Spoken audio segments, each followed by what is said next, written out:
Ayan. Sino po yung mga supporters niya? Ayan. Anong gusto mong sabihin sa mga supporters mo? Salamat po dahil po sinuporta niyo po ako. Ayan. Thank you so much for that, Irene. But that is not your question. Just pick one question.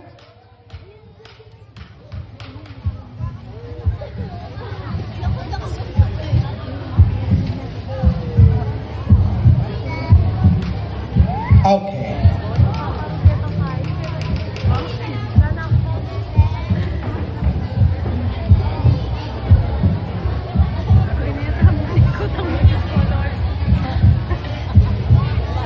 Okay, this is your question.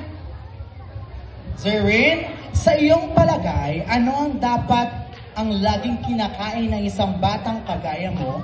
Gulay o prutas? Ngayon, sa iyong palagay, ano ang dapat ang laging kinakain ng batang kagaya mo? Gulay o prutas?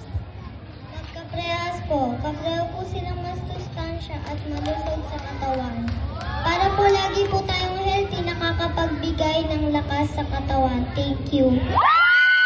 Thank you so much! Our winner number 10, Zerine M. Ubelter. You may now back to your position.